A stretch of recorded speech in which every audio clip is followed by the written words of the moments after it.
Well, welcome to the Morning Update Show right here. I'm your host, Trae Holiday. And as always, you guys, we have a great lineup for you guys this week, kind of bringing back a little bit of our old format as we go over some things and give some updates on some other issues involving news, right? Oh, it looks like we have some great clips to give some folks today. Yeah, I mean, so what's been occurring here is that the morning update show, small organization here, the original morning update show, I was able to dedicate a lot of hours to the production, and so it was a highly produced show. And then started putting a lot of hours in covering the protests and kind of burning it on both ends. But you're real fortunate to have an exceptional production crew that's here, and these guys work tirelessly. And so the production value of our show is starting to come back up, which is great. And also in saying that, thankful for everybody who's actually made donations and things like that. I mean, probably people have been watching us since March, probably see that one of the biggest dramatic upgrades here is just the cameras alone. Yeah, absolutely. The camera. I guess the camera operators too, huh? There we go. Upgrades back there. Nice. On their phone, huh? Man, it's a lot of stuff. You know what I'm saying, and catching up with the weekend and everything else, and kind of the first thing that we want to talk about here and not go too deep into it, and we really want to be able to leave some space for family and friends and things like that to talk and everything else, and so that's why I know a lot of people might be tuning in and want to hear this and that about Summer Taylor and about what happened there on the freeway and everything. We're just going to talk on it a little bit, but kind of like when in Lorenzo Anderson's case, when Donita came on, and man, if anybody, we're trying to catch up with Antonio Mays Jr.'s family as well. But and just in those situations, I think that friends and family are better to have the discussions about things as far as where stuff is at. But yeah, I mean, so a lot of you guys know, I mean, how it was early Saturday morning. And it was sometimes you just listen to the little voice, which is crazy because the whole day I kind of did, and now I kind of regret it in a sense. But I usually just take an Uber home from here down to my house. But that day I walked because we were done. We were like, man, we're done. Everything was chill here. I'd covered that actual march earlier in the day, But I was walking home, and then I see, the guys around the freeway, and I've never covered, as long as we've been here, I've never covered anything on the freeway, because it was always something going on here in the chop and everything else. And so I'm like, man, let me go and talk to these guys. And so I walk out there and, just start tweeting, and talking to people. And at first I was like, I should live stream. And then I was like, nah, you know what?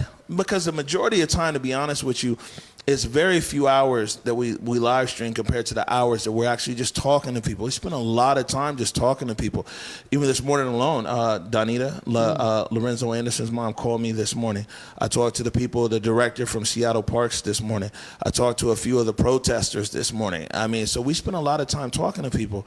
So just out there talking, and they started dancing, and that was my next tweet I was putting up, was them doing the Cupid Shuffle. You know what I'm saying? So they're out there dancing in the middle of the freeway, and then this car comes through, and it was crazy. And I'm really thankful that, although I witnessed it myself, I'm thankful that I wasn't live streaming, because especially when Twitch and these other platforms pick us up, sometimes it's 70, 80, 100,000 people that are watching us live. You know what I'm saying?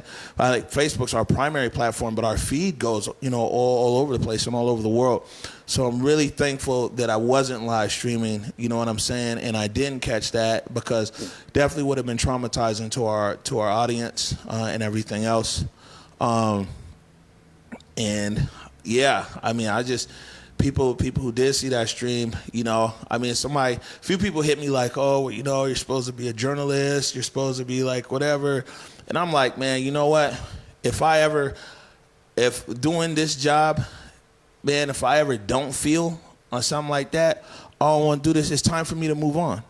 I think one of the best tools that we could ever have here is that sense of empathy You know what I'm saying? And everything else. So if I'm ever so hard that I witness something like that I'm like, oh yeah, you know, by the way, whatever, then I don't want to do that no more. You know what I'm saying? I mean, it definitely impacted not only, I mean, me as a small part, but, you know, it impacted all the people there. And I think it's impacted our city as a whole. You know what I'm saying? Absolutely. I mean, that was one of the things, you know, Saturday morning, hearing that horrific news. And I'm so thankful, you know, everyone that spoke to me just said, hey, if you haven't seen the video, don't watch it. And I'm like, yeah, for me, I just don't need the visuals in my mind. So that's what, and then somebody said, man, O was down there. That's when I reached out, you know, sent you some love.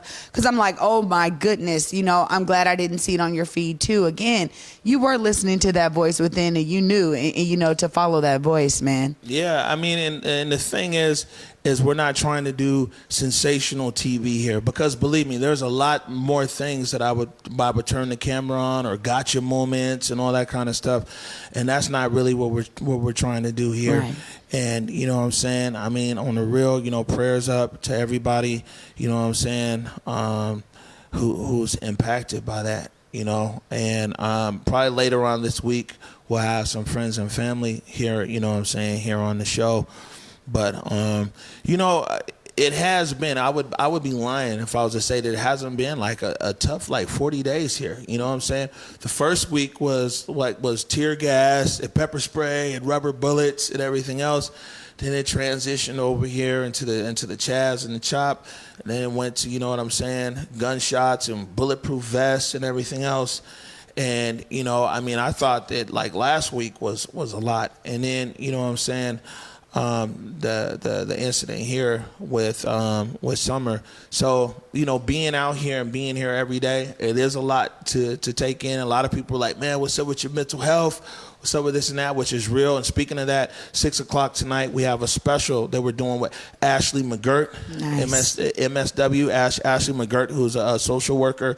And we're actually have a platform here at 6 o'clock. We're doing live with different people around this situation and talking about the impact. So from protesters to just people who lived here, wasn't, you know, protesting, to the medics, to, you know, to some securities and all these kind of different people, because we're talking about like mental wellness and PTSD and things like that. So that's going to be at 6 p.m.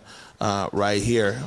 Well, it's amazing that you're pulling together a panel like that. I think a lot of people want to hear and know from subject matter experts. And when you're talking about mental health issues, we talked a lot about that, just resonating in different areas here in the CHOP. So it's really good to be able to bring together such a diverse panel to speak towards something like that. I know a lot of folks have been asking questions about the mental health capacity just down here. So that's amazing to be able to bring that to the people. Yeah, I mean, and so when you think about it, so to be good on today's show too, because, you know, one of our guests is somebody who's totally against the protest. So we got protesters, but we also got people who are totally against the protest and everything else, but, you know, their mental health was still impacted because they lived in a building over here. So they, like I said, and they were just fed up. So, you know, they were fed up with getting tear gas in their house, you know what I'm saying? And then they were fed up with, you know, blockades from CHOP and everything else. So our show at 6 o'clock isn't just like, okay, what's the mental health of protesters and this and that. We're trying to bring in some business owners as well,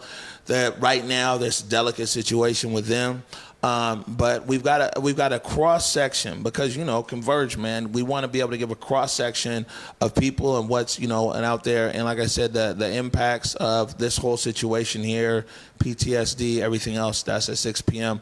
Okay. So we got a lot of other news and clips that we're going to get to, but, you know, we wanted to put this conversation about Summer here at the beginning of the show. And like I said, we look forward to actually letting her family, her friends tell her story, you know, and so that's why we're not going too deep into everything. We're going to go to break, but before we do, who was it? One of our producers here actually pulled out the drone and over the candlelight vigil that they had down at Westlake on Sunday. And so what we have here would that be Saturday night? Man, it's all blending together. But what we have here is just a reel of some of the shots from the Candlelight Vigil, and also some of the drone footage. So we're going to take a look at that. We're going to take a short break, and when we get back, we're going to get to the rest of the show. You're watching the Morning Update Show.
I think it's on you. Is it on? Yeah, it's on both of us. I guess. Okay, there we go. Okay, thank you, Mr. Director over there. Thank you, sir. So, all right, well, welcome back to the Morning Update Show. And yeah, that was moving to me. Oh, yeah, and I want to be able to correct this because one thing is I'm always I'm never too big to say when I have something incorrect, and I wanted to use a proper pronoun of they. You know what I'm saying? So, learning every day. Yeah. And so I just wanted to make sure and correct that to our audience. When I'm talking about summer, I wanted to be able to use the pronoun they.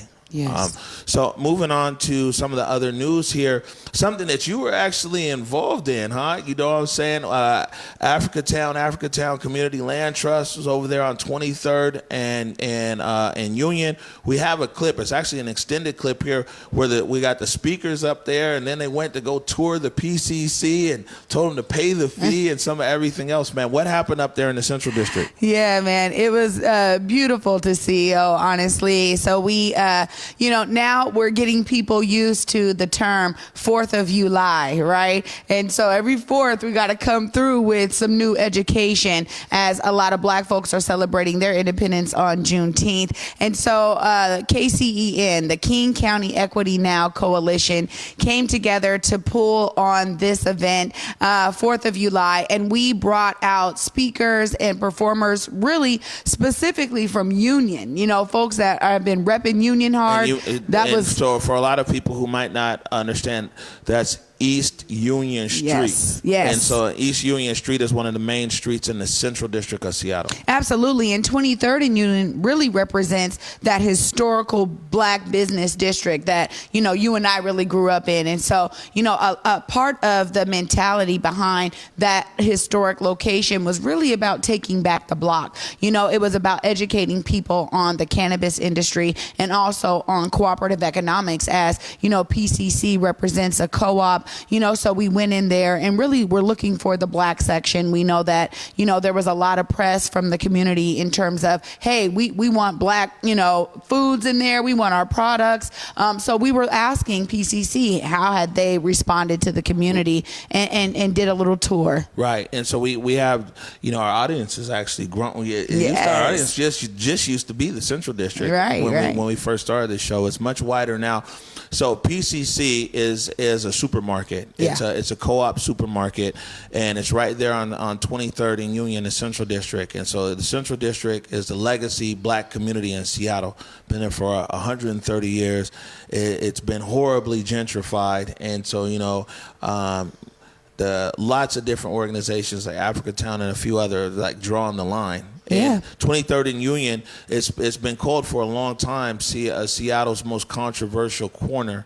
But also it's the home of the Liberty Bank building, right? Yeah, right there on 24th and Union. So, and then the Africa Town Plaza. Absolutely, that's being built right there on 24th and Spring. You just call me the human bullet point. I love it, but because there's a lot of development that's happened, and that's really what we were calling out, was just the predatory development that's there. And I think a lot of people that have moved into those buildings, folks were coming out, they want to get educated. They don't know the history of the area, so that's really what it was about. It was about bringing people out to be educated, and I'm so thrilled. I just want to give a huge shout out to Giorgio Brown. Man, Giorgio Brown said he watches our show every single morning. He shares it with all of his friends, and he's so proud of what we're doing here. And he really represents, to me, one of our pioneers that was doing it in media. I actually follow behind his footsteps because I started at Scan TV, public access, where his first show, The Cool Out Network, was. So just shout out to so many of our community that came out to just give so much love to the Morning Update show. They're so happy with how we've grown and how people have responded to us. So that was amazing to hear. Yeah, I'm growing thanks to their support. So we got this clip here then, and in this clip, it's an extended clip. We usually don't play stuff this long, but the producer, Nikki, felt that it was a lot of content in here that could have public value as far as people understanding what the event yesterday was about. So there's some speakers on here, and then there's actually some of the rally attendees going into the PCC and looking for the different products that are sold there that might represent the black community. So we'll play that clip now. So we talked about it's a day of action, so we didn't just come out to be in the streets, because when it starts raining, we need to be in spaces. So we want to go over here and deliver a message to PCC, a new resident or neighbor in the community. They said they want to be good neighbors, and we want to define what that means. Pay the fee, that's exactly. Say pay the fee. Pay the fee. Pay the fee. Pay the fee. Free the land. Free the land. Free the land. Free the land. It's cool, some of the police want to take a knee, but like I said, and like you heard, what we really need is for their bosses to what? Pay the fee. That's right, and it's cool when they want to hug and hold hands, but what we really need is bands and the land, okay? That's it, bands in the land, repair rations, all right? So we want to go share, because the PCC CEO couldn't make it out today to join us for whatever reasons. So we're going to go give a message that we need to set up a meeting so they could talk to the community about how they're going to participate in the anti-displacement strategy. Because coming in and being an anchor tenant for a building that most of our community that been here can't afford to live in, and even the jobs, they say they want to hire from the community, but with the wages, you still can't afford to live in that building, or this building. So the only building you can afford to live in is the ones that we're putting up, like Liberty Bank building, Africa Town Plaza. So we need them to contribute to that. Does that make sense?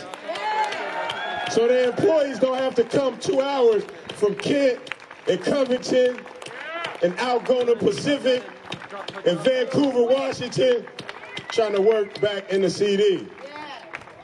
So we need them to invest. We need them to pay the fee. It only makes sense. We need them to support the development, like Nikita said. We need the black co-op. Some people don't know there used to be black co-op grocery stores in the CD, the Black Front Co-op. So we need to bring that legacy back to our community. And they can help since they got the knowledge and the expertise of how to make co-ops work successfully. We want to make sure black products, we got our vendors on the streets. But we want our vendors' products inside the PCC. And not just this PCC, all the PCCs. And if they got co-op friends in other states, we want our black products from the Central District in those co-ops too. We know that cooperative economics is the way that we're going to be able to get up and be strong again as a community. Cooperative economics. That's what co-op is, ownership. The young folks on this stage that love this community, that's living and dying for this community, we want them to own some of this community, right? That's what the cooperative economics is about. That's what King County Equity Now is about. And it's about all black lives. We got some people putting out some misinformation that are not connected to this community, not rooted in this community, but just because they set up an organization that uses the name Black Lives Matter, they want to try to control what's going on and then put out misinformation. So, again, nothing about us without us. Nothing about us without us. And when we say Black Lives Matter, we're talking about all lives. There don't need to be no hyphen, no other subgroup. Every black life deserves to grow and thrive. And that's what we're here standing about. Okay? So we're going to go and take a letter to the CEO. We'd like y'all to join us. Go in the store. I don't know if you've been in there yet. But we could go in there. They could show us where their black section is, too, if they got one. I don't know if they got one yet, if they got a CD black section yet. But we definitely want to see it, right? Because we need equity. We need equity on the shelves. And we need that frontal display. You know, when you walk right in the store, we want to see that display. We don't want to be way in the back on the lowest shelf. We need that prime time location. We need space so we can breathe. Got to get the knee off our neck. And we don't want PCC, because it's supposed to be a community type thing, you know, co-op, owned by the members. We don't want them to be part of having the knee on our neck in the CD and in the South there. So we're going to go ahead, we're going to walk right in here, see if the manager's there. I know the CEO couldn't make it out today, but we're going to get a date, and we'll do it in public, because we don't need to have meetings with the mayor here, there, you know, in her office. It's COVID. We could get on a Zoom and the whole community could see. Because if you go to King County Equity Now, our demands, our requests, our solutions are very clear. So all they need to do is make a progress report from week to week on how they're making progress on freeing up the land and paying the fee. It's very simple. It's very simple. Let's not make it complicated. Let's not make it complicated. We got to run it up, because they ran it up on our backs. They ran it up on our backs. The wealth of this nation was run up on our backs of our great-great-great-grandparents that came here from Louisiana, from Texas, from Arkansas, from these different places, Alabama, after they terrorized them and lynched them to steal their land. Understand, the lynchings were about economics. They were stealing our land the same way they stole it with predatory lending, with weed and seed. So, again, I think it's very clear. They even passed a law in the Washington State Legislature last year, HB 1918, 1918, and it said that the government, through its various different capital projects, has negatively impacted, harmed, and damaged the black community in the Central District. It's in the law. And when we say capital projects, we mean like when they made a new street, finally, not for us, but this was a wipeout of the rest of the black businesses that was here in many ways. So again, the damages are clear, so now it's time to get to the repair. So that's why we say repair rations, reparations. Tomorrow, we want reparations tomorrow? No. We want equity tomorrow? No. We want equity when? Now. We want repair rations when? Now. We want them to do what? Take a knee? No. What we want them to do? Pay the fee. All right, so let's go in and deliver the, the invoice, the invoice for the fee to PCC, y'all. We going in. So we can get a tour of the new PCC in our community.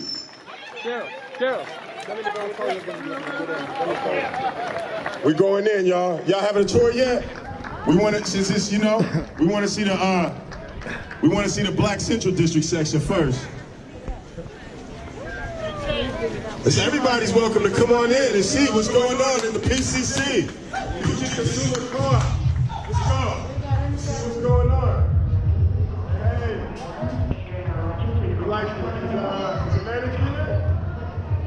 Is the manager here? Can we get the manager, please? Can we get a manager? When did you see the manager through the play? Can we get a manager? With community residents? Come in and see the new PCC.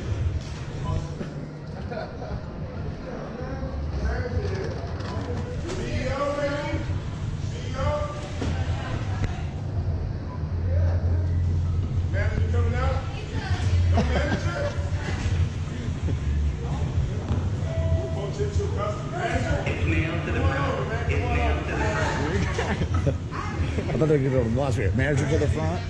All right. How you doing, sir?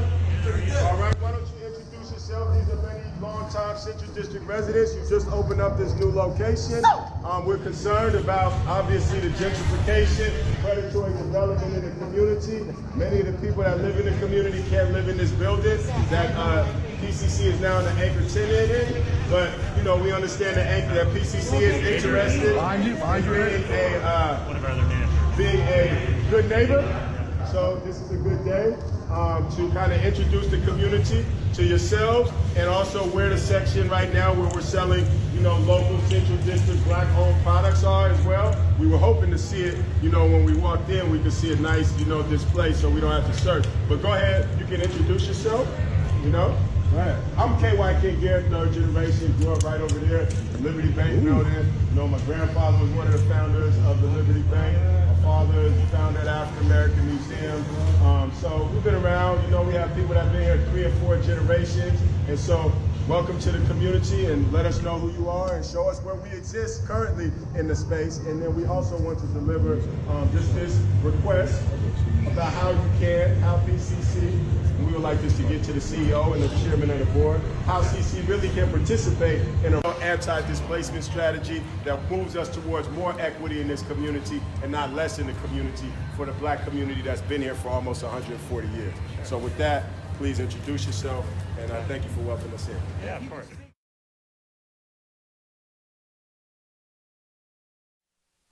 All right. So how did that? Did you actually go inside the store? Yeah. And so some people didn't follow along. I was looking at some of the comments. So basically, if I could set the stage, basically what happened is that KY King Garrett's there. He's giving his speech. The new PCC opens up that's right there in the neighborhood, and he takes the crowd inside the store to be like, okay, you guys opened up in a Black community. Are you carrying any Black products? And then that's when he talked to the manager there. What happened after that? Well, the manager was able to just give us a tour and try to actually express how they have been addressing community concerns. And this is, for those who are not familiar with the area, this is a long-term negotiation, really.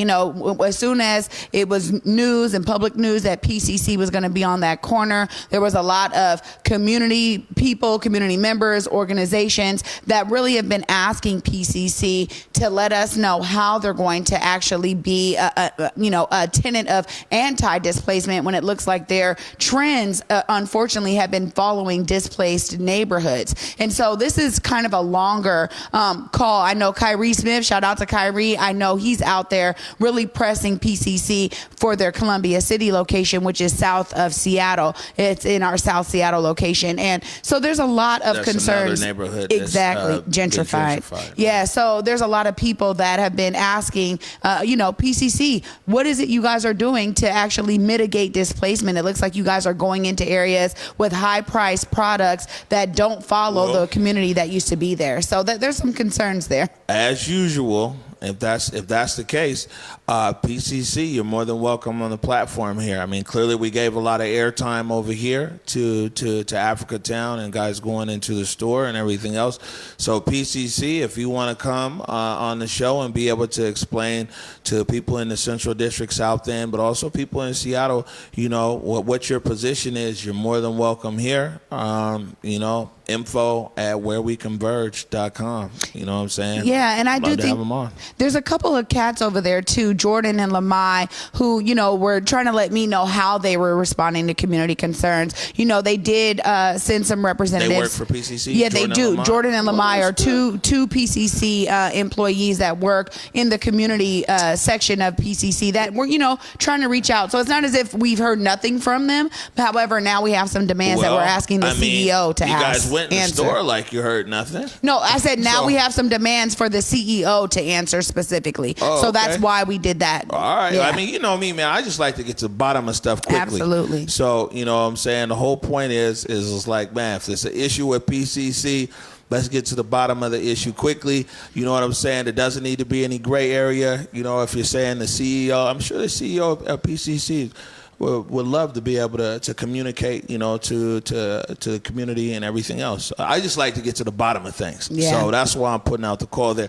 I got one more thing to say too, because I think that one of the things that, I want the audience to understand is a lot of the work that's happening for the KCEN and under the KCEN coalition is really, or King County Equity Now coalition, is really about giving folks the opportunity to be a part of the new normal and do something different. Right. And so I think that, what you saw there with PCC is another opportunity to say, hey, PCC, we here are the community. We actually want to do this differently. Right. There's some people that don't believe that they can shop here and this is their neighborhood. We want to be able to mitigate that. So I think that a lot of what is coming out of the King County Equity Now coalition is just opportunities for folks to do something different and be innovative in how they use their business approach. And so I think that that's what we're hoping for with PCC. That's what's up. Moving on. So yesterday here it was a interesting day around the mural, the mural that's painted there on Pine Street, the Black Lives Matter mural. So apparently Lawrence Petrie from the Central District Chamber of Commerce came up here and applied a sealer to the artwork. So now if you're not in the art world, a lot of people are in the art world, you're like, man, yeah, okay, whatever. But if you are, or if you're somebody who was associated with this protest and the art there and everything else, it's a very big deal because the artist, there was 16 artists who actually painted it and everything else. The artists have been in some discussions with SDOT, Seattle Department of Transportation, and other utilities as to how they were going to preserve it and move forward. The mayor already said that they were going to preserve the mural, so now it was they're going to make it a permanent part of the city of the road there. But now it was like the next steps and everything else. So apparently Lawrence Petrie came up and without talking to the artist, decided to start applying some sealant to the street. And he's also an artist too, just for those who don't. He is. He's an accomplished artist. And so, his intentions might have been well-intending, but, there was the big blow-up out of it. And then also when he started doing his sealant, the street needed to be swept. And so there was a police officer who wasn't associated with anything who came out to help sweep. And then it came across like, oh, you see the Seattle police is working with Petrie to do this and that. I'll be honest, we do have some information for the SPD for people who want an official comment from them, because the SPD initially they responded to a 911 call because somebody was like, yo, there's somebody on the mural. And of course it's just one block from the East Precinct, and they responded. They were like, yo, man, get off the mural. You know what I'm saying? And then it was the conversations between the police and SDOT and everything else. But let me not get ahead of myself. Here is the Lawrence Petrie right here in the first clip, courtesy of the Capitol Hill Seattle blog, capitolhillseattle.com. They interviewed Lawrence Petrie as to why he came up to put sealant on the mural. main purpose behind what we do is we're here to preserve the artwork for 13 artists that created this. This is an immaculate piece of mural that was created, and our job is just trying to help them out. And so we're here to preserve it. The local artists that are all here, most of them are, all of them are local. And so the idea was really just to preserve it. The artists will come back, they will make adjustments as they need be, and we will support them any way they need. And then hopefully we'll seal it one more time, if not 3 more times, to ensure that it stays forever. Have you put a coat of seal on it yet? Yes. You did put a coat of seal on it. That's the first coat. The first coat that we put on, me and Miss T, we put the first coat on. Thank you. We put the first coat on, and now we just need to make sure that it's preserved. And I don't know any other way to do it, other than the fact that sometimes the city doesn't move as fast as we'd like them to. So the community took it upon itself. We worked with the artists that are currently the 13 artists that created this. Let them know that, first of all, we apologize, but secondly, to let them know that we just want to preserve what they've done. This is the greatest gift that we've gotten so far here in the community. So we just want to preserve it. That's all.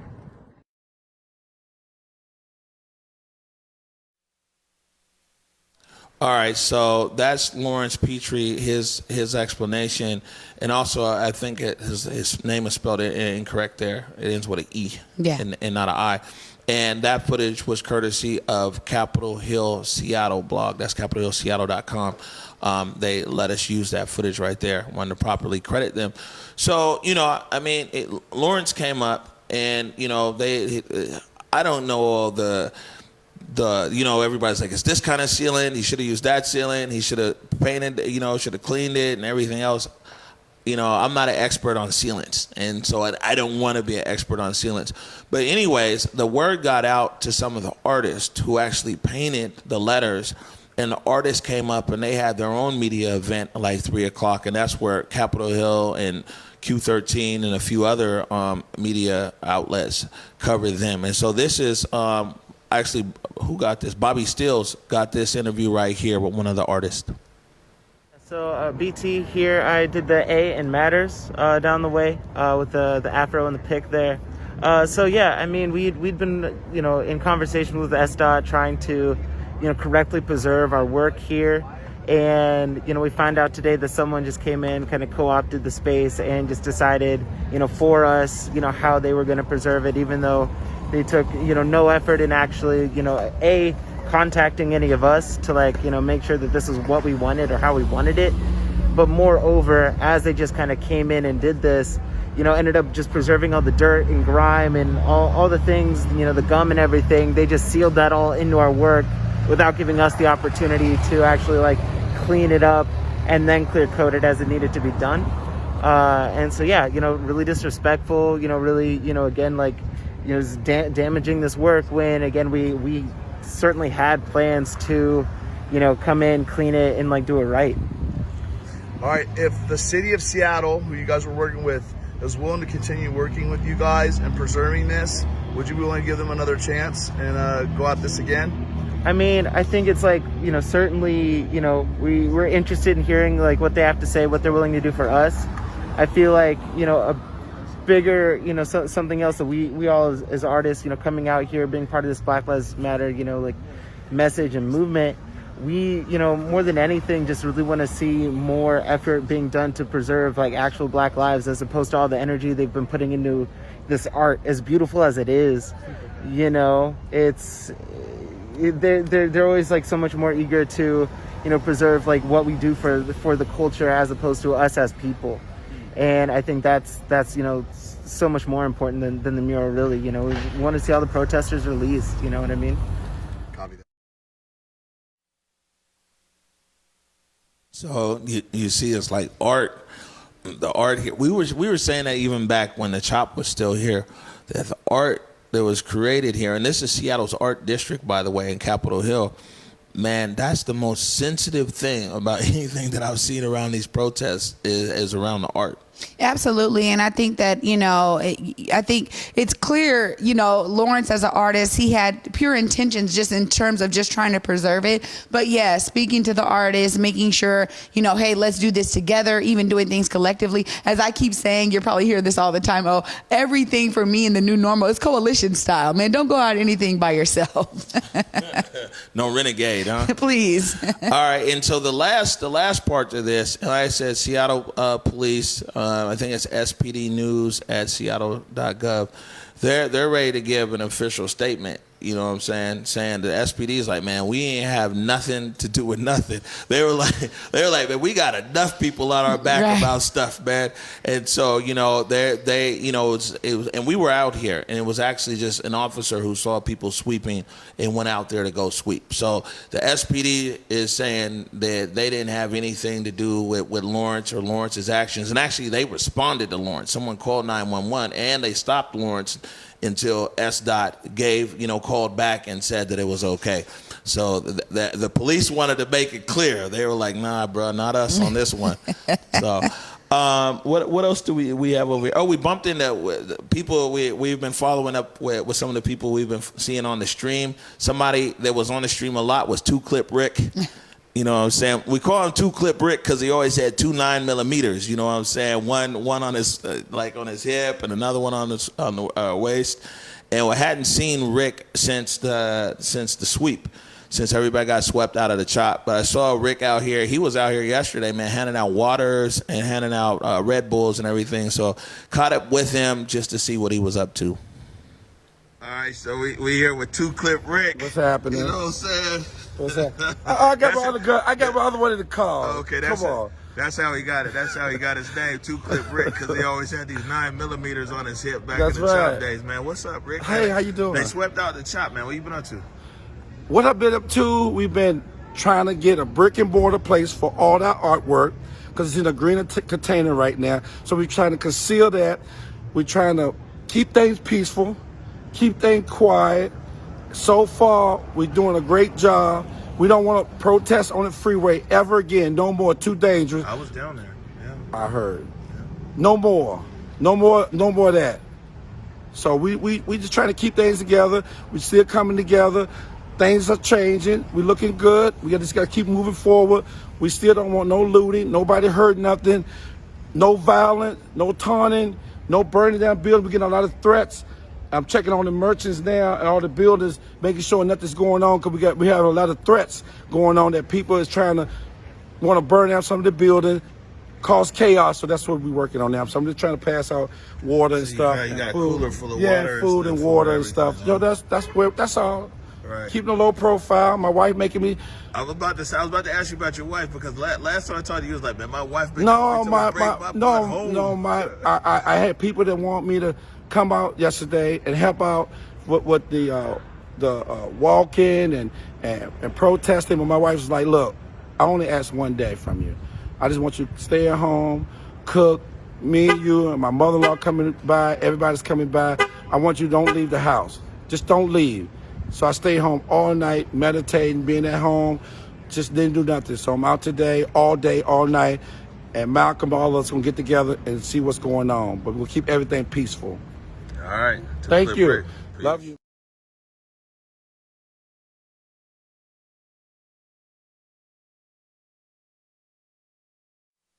So, 2-Clip Rick, you know what I'm saying? But it's great because being literally embedded over here for over a month, it's all kinds of people, from protesters, business owners, police officers, and everything else that we build these conversational relationships with, man. And Rick, it looks like his transit. I mean, he was a protester before, and then he was an occupant of the actual chop, and now it looks like he's back on, his protest thing. But, it's interesting to bump in. I bump into people all the time. We just try to get video clips to see, like, what are they doing?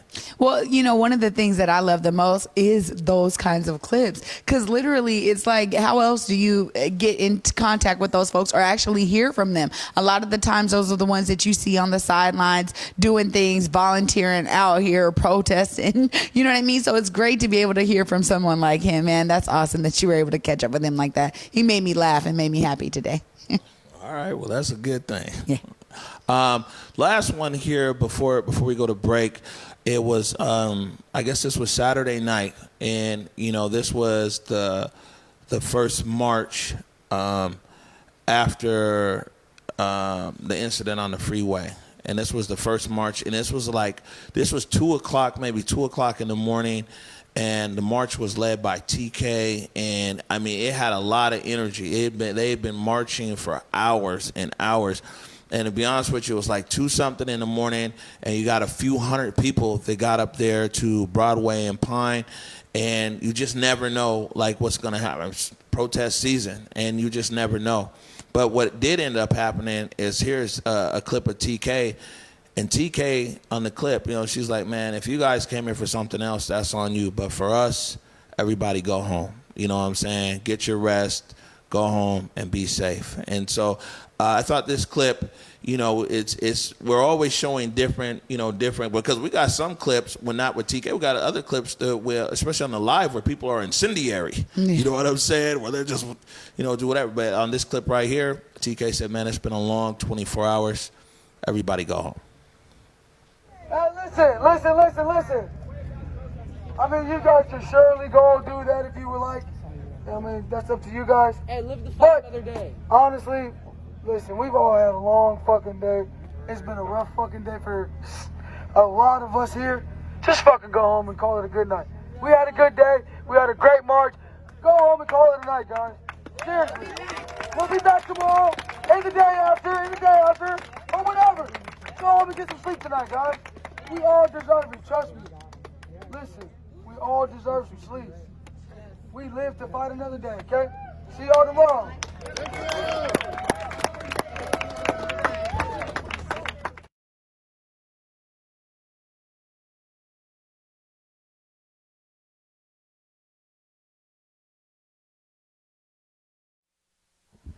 Well, it's right there, there you have it. When I just asked, I'm like, there is TK again, such a voice of the people, been leading these protests and these marches. And like you said, man, into the wee hours of the night. Yeah, it was, like I said, it was 2 a.m. I mean, we didn't. I mean, I think the energy of the day, though, nobody really expected, any kind of conflict. And SPD, for their part, I mean, they tremendously reduced their footprint up on Broadway and Pine. And so actually when the protesters got up to Broadway and Pine, you couldn't see the police, the police were on Nagel and they were on Temp. So, I think that might as well as part of their SPD strategy. We've seen SPD has adjusted a lot of their tactics here.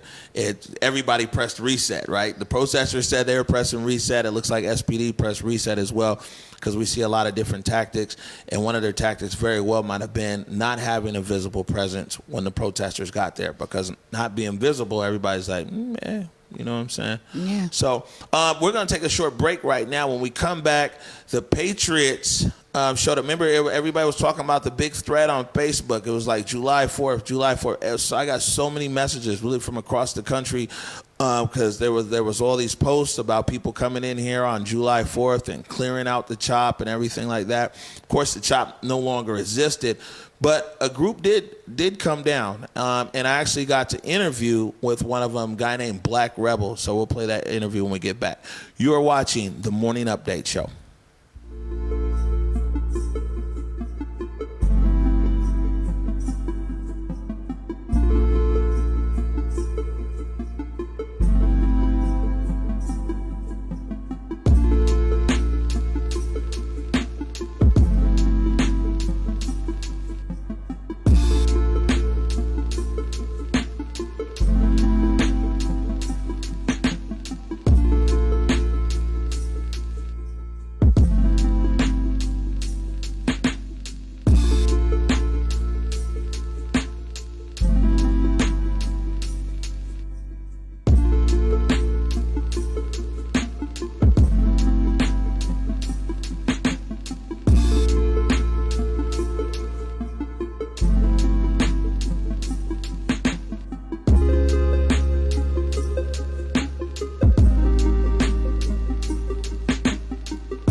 All right, welcome back to the Morning Update Show. I also want to say thank you to all the people out there who support what we're doing here at ConvergeMedia. Clearly here at the Morning Update and our continuing coverage across our community. Absolutely. And things that impact our community. A lot of people are like, man, we've put a lot of protest coverage in here. Well, I mean, kind of sort of things are like connected back into, into our community. We'll see what direction it takes, and we'll talk about that a little later in the show. But want to definitely say thank you to everybody for supporting. So we had a group come out on the 4th, and they identified themselves as the Patriots. And it was about 30 of them that came down. And I talked to one of the organizers. His name was Black Rebel. And this was a group who they took accountability. They said it was their Facebook page. He said, but Facebook deleted the page, though, where they encouraged people to come down and basically clean out the CHOP. Now, the CHOP no longer existed, and so maybe that's why their numbers were down. But either way, it was about 30, and they marched around the Cal Anderson Park zone, the part of the zone that's accessible to people and not blocked by the police. And they did meet some, not physical resistance, but they definitely met some resistance from people who kind of knew they were coming, but then a lot of people walked out of their apartments as well and kind of joined in different chants and everything else. But you know how it is right here, especially with me and Converge. I want to talk to everybody, you know what I'm saying? And I want to get everybody's point of view and be able to let you guys as the viewer kind of make some decisions and everything else. And so it's important that I talk to somebody from their group, because I didn't want to just have some video and then it's like whatever. So we were moving quickly because the police kept everybody moving along. And so this is an interview on the run here, right here. But this is a Black Rebel who was one of the members of the Patriot group that showed up on July 4th. Black Rebel. So now I'm live. I didn't think we'd be going live on this, but we are live. So if you could tell us again, why is it that you're out here today? We're out here to bring awareness to this majority Antifa group. Again, we were coming out here to CHOP. We were going to come through CHOP. It was still up for this 4th of July event, but the police had dismantled it. Stop right here, let everybody catch up. And so, again, we came out here. They had the zone blocked off 6 blocks. Wasn't anybody in. They claimed it was a peaceful, festive celebration, which it wasn't when you look on the news. About what happened. Right. And so, what I do is I travel the country to different events and bring awareness to this Antifa problem, these cultural Marxists that are trying to destroy this country, and with their tactics on using fear and intimidation and violence to stop anyone from who has a different narrative than them, and which is mostly Trump supporters, but they call all Trump supporters Nazis, call all Trump supporters fascists. But this anti-fascist group that they call themselves are really the fascists, because they use those same tactics to violate other people's constitutional rights. So we're out here to say we're not dealing with that shit, that there's people who are willing to stand up against that and say, not today. Okay. And I see that most of, or at least a lot of people who came out today, they're also expressing their Second Amendment, the right to bear arms. Yes, I'm carrying too as well. Okay. And part of that too is because of the gun violence and the threats on Twitter. There's been multiple threats. So you guys were threatened? Multiple times. Throughout Twitter, through the Antifa pages. They doxed our information. They doxed our information, cut out our personal information online. And then put bounties up for people, $20 a flag and stuff like that. Like $20 a flag. And just encouraging violence, like, oh, find this person, we'll pay you. And so you're saying that there's other groups that have now put a bounty. They basically put a bounty on you guys. You're saying Antifa put a bounty on some of your members. Yes, they put a $50,000 bounty on my head in New Orleans back in 2017. If they think that those things are going to deter us or slow us down from showing up for these types of events, it's not. We're still out here. We're still going to fight regardless of what the outcome is. We're normally outnumbered. Look at our group now. we're normally outnumbered, and so like no matter what, like we're gonna keep on doing this.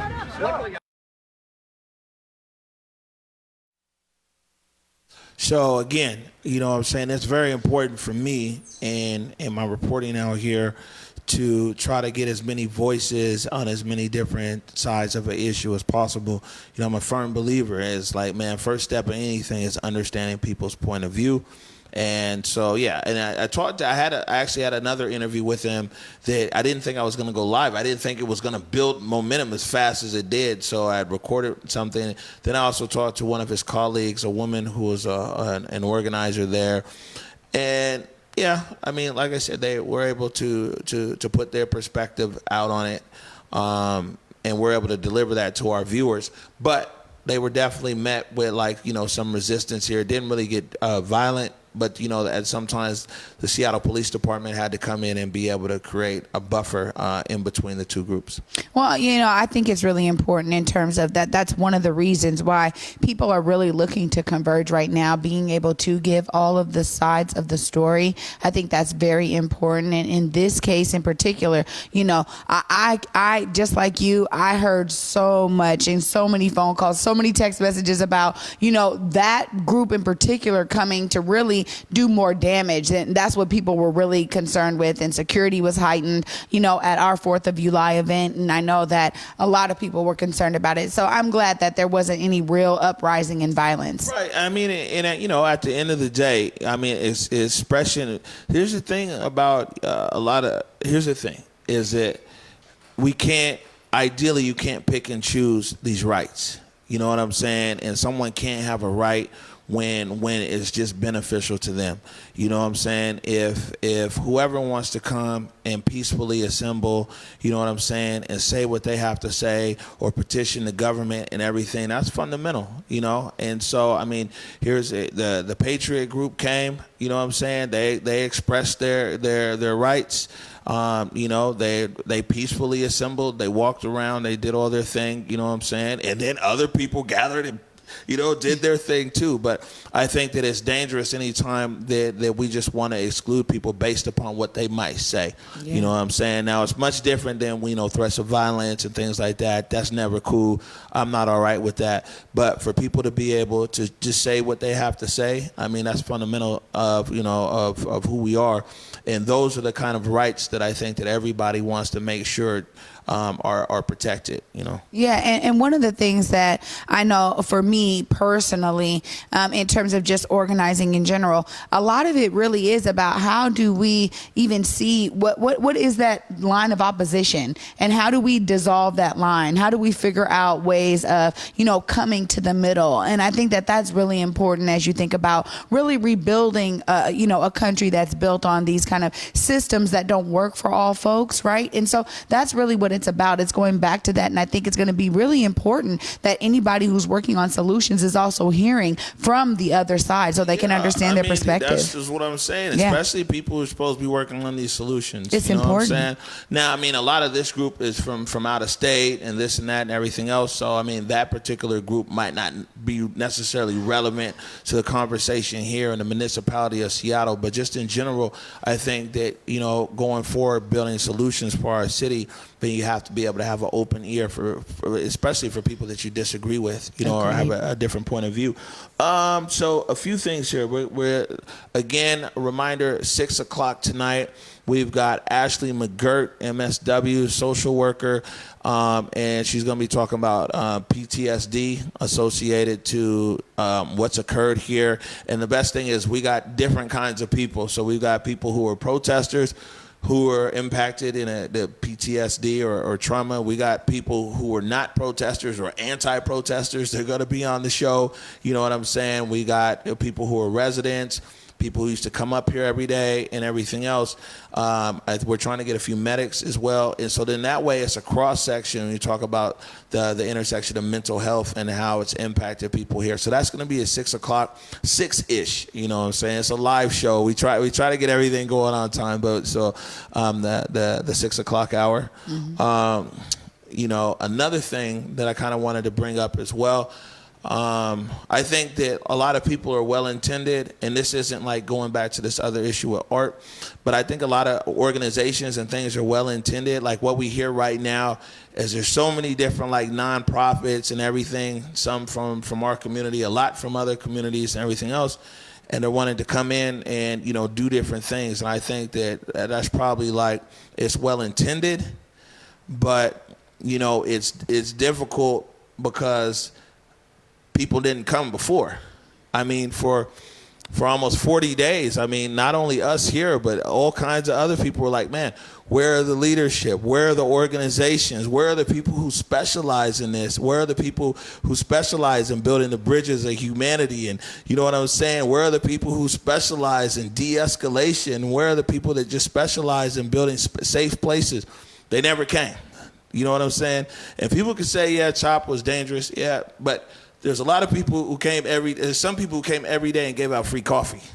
You know what I'm saying?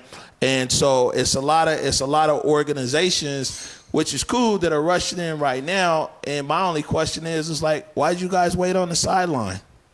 You know what I'm saying? I mean, everybody was crying for help out here for all of these nonprofits, especially that have years of experience. But they sat on the sideline, you know. And so now, I mean, because I get a lot of phone calls now, hey, can you hook up with this or that or whatever? And I'm just like, where you been? You know, so I'm interested to know. So it's a lot of different groups. You know me, I like to give the platform.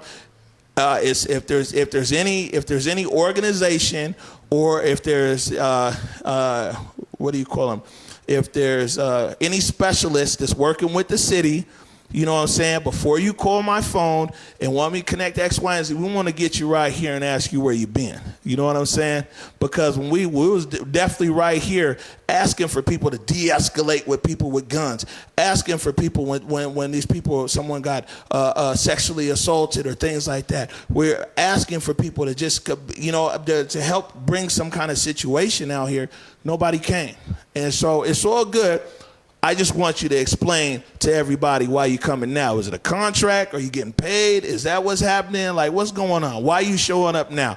The seat's right here. You're more than welcome to explain. But we need to hear from you as to, like, why you popping up right now when and disregarded everything that was going on before. It's easy now. This is the safest place in the city, one of the safest areas in America, because it's surrounded by at least 200 cops.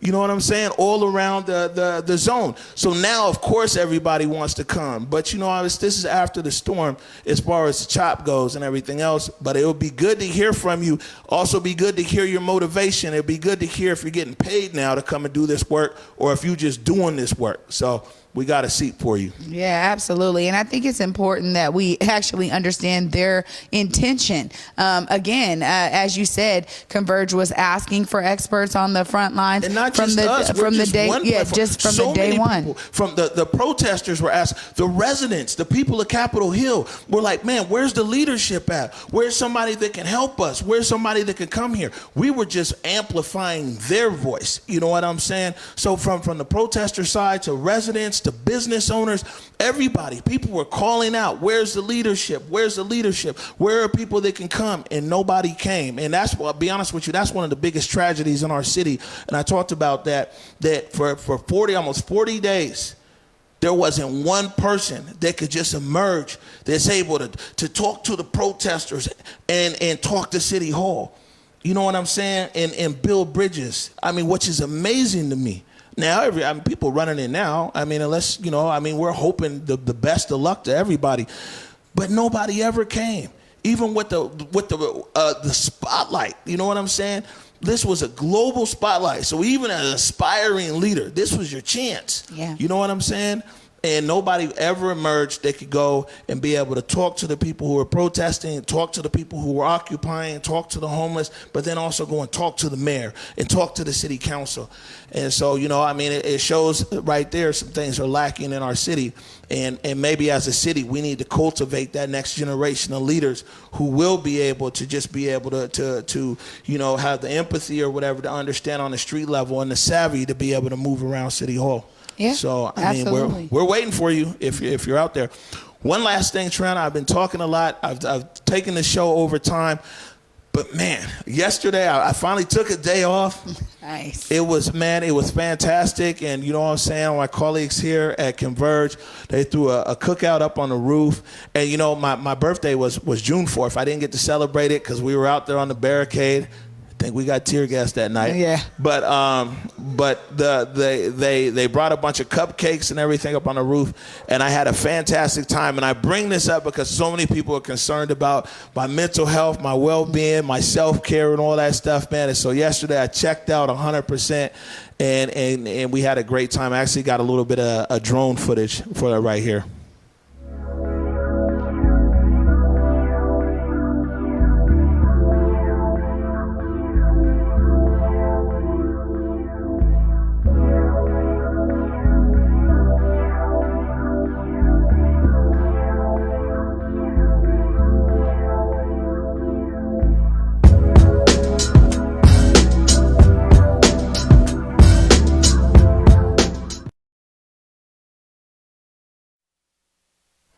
So I can tell you like a few things quickly, is that for sure, you know what I'm saying, friendship is essential to the soul, and that good friends are hard to find, difficult to leave, and impossible to forget. And you know, it's friendship that's really even got us to here this far. You know what I'm saying? Going back when we talk about on the TV side, you talk about people like Daryl, you know what I'm saying, yourself, Hands. And, you know, on this actual coverage, you know, it's people like Bobby Stills. So it's not even people like, it's Bobby Stills and, you know, and Eric Calligraphy and Jake, you know, and a bunch of new friends like Oya and Nikki and everything else. But, you know what I'm saying, it's the commitment to each other as friends that's actually taking it this far. And it was great to see a lot of my friends come out yesterday and, you know, kind of do something really dope on the rooftop. I think people can tell out there watching. It's like I got, you know, a whole little pep in my step. I got some rest. I'm feeling good, feeling great. So I did do my self-care. You know what? It's so important. Oh, I'm so happy to hear that, man. You know what I'm saying? I know it was in the thick of it on your birthday. We tried to do something that day, and it was right back out to the streets. So it's beautiful to be able to see friends come together and have some good food, it looks like, at barbecue. Nah, it was good. I think it got a lot of seafood left over. Bobby still said he's making seafood po' boys for lunch. Nice. With everything else. Again, man, friendship is definitely essential to the soul. We're going to get out of here. Again, programming note, 6 p.m. tonight, where we're doing our live special here around the mental health issue. We've got Ashley McGirt, MSW. She's going to be in here. She's always great. She's been on your show quite a few times. Yeah, amazing. And yeah, again, just thanking everybody for your continued support. And when I say I'm a real sincere person, when I say thank you, I mean it. Thank you. We appreciate you. Absolutely. Can't do it without you. Got us do our stand, though. All right. So we're already standing. Like I said, morning update show back here tomorrow at 11 a.m. Yeah. And again, check us out tonight at 6 p.m. for our mental health special. Peace. Peace. Lift every voice and sing till earth in heaven ring with the harmonies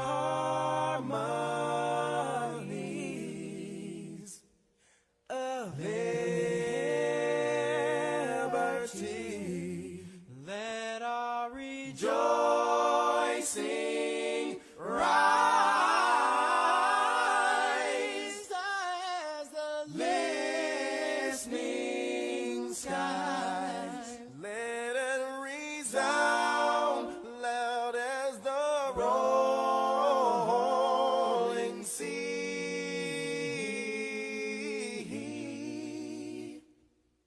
Sing a song full of the faith that the dark past has taught us. Sing a song full of the hope that the present has brought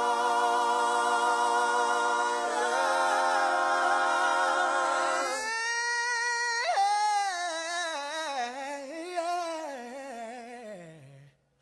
Facing the rising inside.